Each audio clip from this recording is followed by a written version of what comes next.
Hi ಎಲ್ರಿಗೂ welcome back to A J Asha vlogs YouTube ಚಾನೆಲ್ಗೆ. ಇವಳೇನಿದು ಪ್ಲಾಸ್ಟಿಕ್ ಕವರಲ್ಲಿ ಏನೋ ಓಪನ್ ಮಾಡ್ತೀಳಂತ ಅಂದ್ಕೊಂಡಿದ್ದೀರಾ?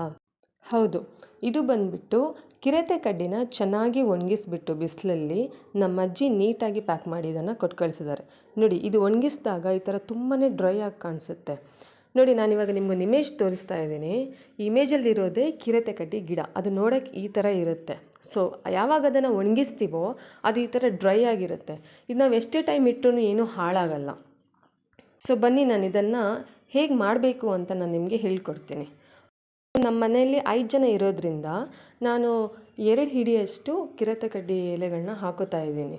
ಒಬ್ಬರಿಗೆ ನೀವು ಅರ್ಧ ಹಿಡಿಯಷ್ಟು ಕೌಂಟ್ ಮಾಡ್ಕೋಬೋದು. ನಾನು 2 ಹಿಡಿಯಷ್ಟು ಹಾಕ್ಕೊಂಡಿದ್ದೀನಿ. ಸೊ ಇದನ್ನು ನಾನು ಫಸ್ಟಿಗೆ ಏನು ಮಾಡ್ತಾಯಿದ್ದೀನಿ ಅಂದರೆ, ಚೆನ್ನಾಗಿ ನೀಟಾಗಿ ತೊಳ್ಕೊಂಡ್ಬಿಟ್ಟು ಅದಕ್ಕೆ ನಾನೊಂದು 2-3 ಗ್ಲಾಸ್ ಅಷ್ಟು, ಅಂದರೆ ಆ ಕಿರತೆ ಕಡ್ಡಿ ಕೆಳಗೆ ಹೋಗಬೇಕು, ನೀರು ಮೇಲೆ ತೇಲ್ತಾ ಇರಬೇಕು ಅದು. ಸೊ ನಾನು ಅಷ್ಟು ಹಾಕಿಬಿಟ್ಟು ಅದನ್ನು ರಾತ್ರಿ ಇಡೀ ನೆನೆಸಿಟ್ಕೊಂಡಿದ್ದೀನಿ. ಸೊ ರಾತ್ರಿ ಇಡೀ ನೆನೆಸಿಟ್ಕೊಂಡಿರೋದ್ರಿಂದ ಅದರದ್ದು ಕಹಿ ಅಂಶ ಚೆನ್ನಾಗಿ ಬಿಡುತ್ತೆ. ತುಂಬ ಜನರಿಗೆ ಕಹಿ ಅಂಶ ಅಂದರೆ ಇಷ್ಟ ಆಗಲ್ಲ ಅಲ್ವಾ? ಸೊ ತುಂಬ ದೂರ ಇಟ್ಕೊಂಡ್ಬಿಡ್ತೀವಿ ಕಹಿ ಅಂಶನೇ. ಹಾಗೆ ನಮ್ಮ ಜೀವನದಲ್ಲೂ ಕೆಲವು ಕಹಿ ಘಟನೆಗಳು ನಡೆದಿರುತ್ತೆ, ಕಹಿ ಜನಗಳು ಬಂದಿರ್ತಾರೆ ನಮ್ಮ ಜೀವನದಲ್ಲಿ. ನಾವು ಆ ಕಹಿ ಘಟನೆಗಳಿಂದ ಕಲ್ತ್ಕೋಬೇಕು ಅನ್ನೋದೊಂದು ಬಿಟ್ಟರೆ, ಅದರಿಂದ ನಾವು ಅದನ್ನೇ ಮನಸ್ಸಲ್ಲಿ ಇಟ್ಕೊಂಡು ಕೊರಗಬಾರ್ದು. ಅದೇ ಥರನೇ ಈ ಕಿರತೆ ಕಡ್ಡಿ ಕಷಾಯದಲ್ಲೂ ಕಹಿ ಆಗಿರ್ಬೋದು, ಆದರೆ ಅದು ಒಂದು ಸಲ ನಮ್ಮ ಜೀವಕ್ಕೆ ಹೋದ್ಮೇಲೆ ನಮ್ಮ ಜೀವಕ್ಕೆ ತುಂಬ ಒಳ್ಳೆ ಬೆನಿಫಿಟ್ಸ್ ಕೊಡುತ್ತೆ. ನಮ್ಮ ಹೆಲ್ತ್ನೂ ಅದು ತುಂಬ ಚೆನ್ನಾಗಿ ಇಟ್ಕೊಳ್ಳುತ್ತೆ. ಸೊ ಬನ್ನಿ, ಸರಿ ಬನ್ನಿ. ನೋಡಿ, ಇವಾಗ ಅದು ಎಷ್ಟು ಚೆನ್ನಾಗಿ ನೆಂದೋಗಿದೆ ನೋಡಿ ರಾತ್ರಿ. ಅದರದ್ದು ಕಹಿ ಕೂಡ ಎಷ್ಟು ಚೆನ್ನಾಗಿ ಬಿಡ್ಕೊಂಡಿದೆ ನೋಡಿ. ಸೊ ಕಾಣಿಸ್ತಿದೆ ಅಲ್ವಾ ನಿಮಗೆ? ಸೊ ಇವಾಗ ಇದನ್ನು ಏನು ಮಾಡ್ತಾಯಿದ್ದೀನಿ, ನಾನು ದೊಡ್ಡದೊಂದು ಪಾತ್ರೆಗೆ ಶಿಫ್ಟ್ ಮಾಡ್ತಾಯಿದ್ದೀನಿ. ಯಾಕೆ ಶಿಫ್ಟ್ ಮಾಡ್ತಾಯಿದ್ದೀನಿ ಅಂದರೆ, ಇವಾಗ ನಾನು ಅದನ್ನು 2 ಹಿಡಿಯಷ್ಟು ಹಾಕಿರೋದ್ರಿಂದ ಇವಾಗ ಅದು ನೆಂದೋಗ್ಬಿಟ್ಟು ತುಂಬ ಜಾಸ್ತಿ ಆಗಿರುತ್ತೆ. ಆಮೇಲೆ ಅದು ತುಂಬ ಚೆನ್ನಾಗಿ ಕುದಿಬೇಕು. ಅದಕ್ಕೆ ನಾನು ಎಕ್ಸ್ಟ್ರಾ 4 ಗ್ಲಾಸ್ ನೀರನ್ನ ಅದಕ್ಕೆ ಆ್ಯಡ್ ಮಾಡ್ಕೋತಾ ಇದ್ದೀನಿ. ಓಕೆ, ಅದು ಕುದಿತಾ ಇರಲಿ. ನಾವು ಚಿಕ್ಕ ಇರಬೇಕಾದ್ರೆ, ಅಂದರೆ ನಾನು ನನ್ನ ತಂಗಿ ನಮ್ಮ ಅಜ್ಜಿ ಇದ್ವಿ ಮನೆಯಲ್ಲಿ.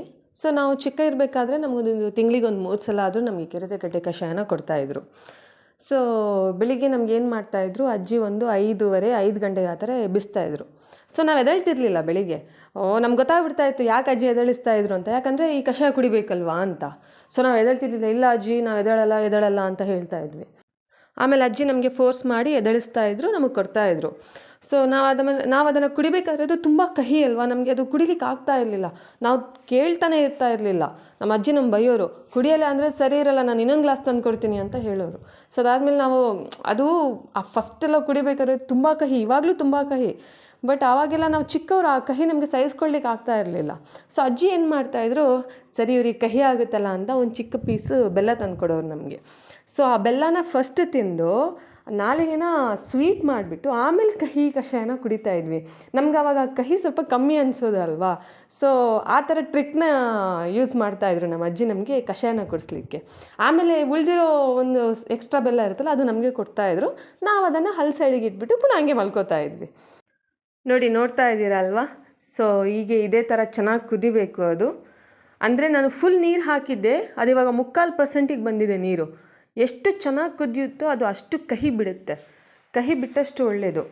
ಸೇಮ್ ಇವಾಗ ಕಹಿ ಬೇವಿನ ಎಲೆ ಹೆಂಗಿದೆ ಟೇಸ್ಟ್, ಕಹಿ ಬೇವಿನ ಎಲೆ ಆದರೂ ಸ್ವಲ್ಪ ತಡ್ಕೊಬೋದೇನೋ, ಆದರೆ ಇದು ತುಂಬಾ ಕಹಿ ಬರುತ್ತೆ. ಸೇಮ್ ತುಂಬ ಜನ ಕಹಿ ಬೇವಿನ ಕಷಾಯನೂ ಕುಡಿತಾರೆ. ಅದರ ಸಬ್ಸ್ಟಿಟ್ಯೂಟಾಗಿ ಇದನ್ನು ಕುಡಿಬೋದು. ನಾವಿಲ್ಲಿ ಬೆಂಗಳೂರಲ್ಲಿ ಇರೋದ್ರಿಂದ ನಮಗೆ ಫ್ರೋಝನ್ ಫುಡ್ಗಳೆಲ್ಲ ತುಂಬಾ ಜಾಸ್ತಿ ಆಗಿಬಿಟ್ಟಿರುತ್ತೆ.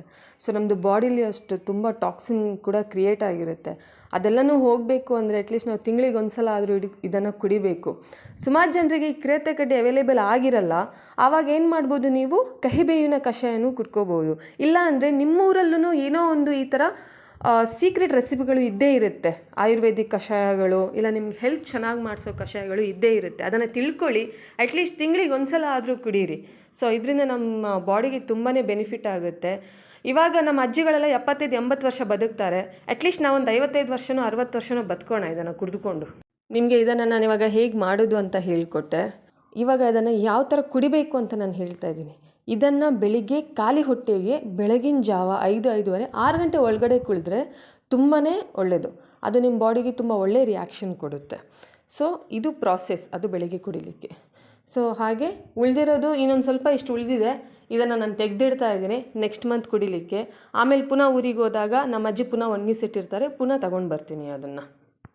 ನಿಮಗೆ ನನ್ನ ಈ ವಿಡಿಯೋ ಇಷ್ಟ ಆಗಿದ್ದಲ್ಲಿ ನನ್ನ ಚಾನಲ್ನ ಸಬ್ಸ್ಕ್ರೈಬ್ ಮಾಡಿ, ಶೇರ್ ಮಾಡಿ, ಕಮೆಂಟ್ ಮಾಡಿ, ಲೈಕ್ ಮಾಡಿ. ಹಾಗೆ ಬೆಲ್ ಐಕಾನ್ನ ಕ್ಲಿಕ್ ಮಾಡೋದನ್ನ ಮರಿಬೇಡಿ, ಸರಿನಾ? ನೆಕ್ಸ್ಟ್ ಇನ್ನೂ ಇಂಟ್ರೆಸ್ಟಿಂಗ್ ಆಗಿರೋ ವೀಡಿಯೋಸ್ನ ಹಾಕ್ತೀನಿ, ವೆಯ್ಟ್ ಮಾಡ್ತಾ ಇರಿ. ಓಕೆ.